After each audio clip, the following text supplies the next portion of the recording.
সদর ব্লক, বীরপুর 1, বীরপুর 2, জামুরি 4টে ব্লকে special audit পাঠান। আপনার লোকেরা এত নিম্নমানের 12,000 টাকার বাথরুম গুলো খেয়ে ফেলেছে, একটাও অস্তিত্ব নেই, কাগজপত্র দেখে টাকা লুট করে নিয়ে গেছে। ঝাড়গ্রাম লোকসভা কেন্দ্রের বিজেপি প্রার্থী প্রণত টুডুর সমর্থনে ঝাড়গ্রামের গজাশিমুল ফুটবল ময়দানে দলীয় কর্মসূচিতে যোগ রাজ্যের বিরোধী দলনেতা শুভেন্দু অধিকারীর। কর্মসূচিতে উপস্থিত ছিলেন ঝাড়গ্রাম জেলা বিজেপির সভাপতি তুফান মাহাতো, প্রাক্তন সভাপতি সুখময় শতপথী সহ রাজ্য বিজেপির একাধিক নেতৃত্বরা। এদিন বিজেপি কর্মী সমর্থকদের ভিড় ছিল চোখে পড়ার মতো। ঝাড়গ্রামের গজাশিমুল থেকে তীব্র কটাক্ষ মমতা বন্দ্যোপাধ্যায়কে। কখনো আবাস দুর্নীতি থেকে শৌচালয়, বালি, কয়লা, গরু সবকিছুরই টাকা যায় তৃণমূলের পকেটে। অপরদিকে জঙ্গলমহলের মেদিনীপুরে সভা করেন মুখ্যমন্ত্রী মমতা বন্দ্যোপাধ্যায়। সেখানে নাম না করে গদ্দার বলে কটাক্ষ করেন শুভেন্দুকে। শুক্রবার তারই পাল্টা বলেন, উনি তো নাম না করে বলেছেন, আর এখানে আমি নাম করেই বলছি, সব থেকে বড় গদ্দার মমতা বন্দ্যোপাধ্যায়।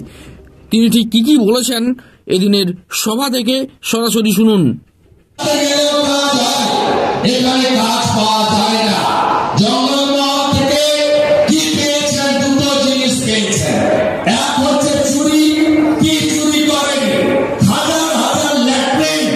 নরেন্দ্র মোদীজি দিয়ে গেছে পশ্চিমবঙ্গে। আজকে থেকে মামলায় বলেছেন আমি 80 লক্ষ শৌচালয় দিয়েছি বাংলাকে।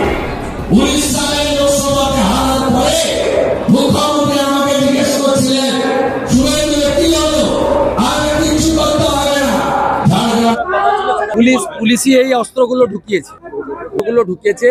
পুলিশের এক অফিসার আছে আমিনুল, তার নাম, আর মেহেদি হাসান বলে এসপি আছে। এরাই সহযোগিতা করে এই অধিকাংশ অস্ত্র আপনি দেখবেন চাইনিজ মেড। এরা বাংলাদেশের সাতক্ষীরা থেকে শাহজাহান ঢুকিয়েছে। এবং এই অস্ত্র শুধু ওখানে নয়, আপনি আয়ুব গাজীর কাছেও পাবেন মিনাখাতে, আপনি রাজা গাজীর কাছেও পাবেন বাসন্তীতে, শকত মোল্লার জীবনতলার ওখানেও পাবেন, ফলতাতে গেলে জাহাঙ্গীরের কাছেও পাবেন। কমপ্লিটলি অ্যান্টি ন্যাশনাল ফোর্স, এবং এই anti national force patronise and shelter by the Mamata Banerjee, chief minister of west. এই যে প্রতিটা ভোট লুট করে, ভোটের আগের দিন বাইকে করে 2 দিন আগে গিয়ে অস্ত্র দেখায়, মানুষের গণতান্ত্রিক অধিকার, ভোট দেওয়ার অধিকার কেড়ে নেয়। পঞ্চায়েতে 1 কোটি ভোটারকে ভোট দিতে দেয়। আমরা আইপিএস দেবাশিস ধর কোর্টে যাচ্ছে, এটা রাজনৈতিকভাবে পিসি ভাইপো করেছে।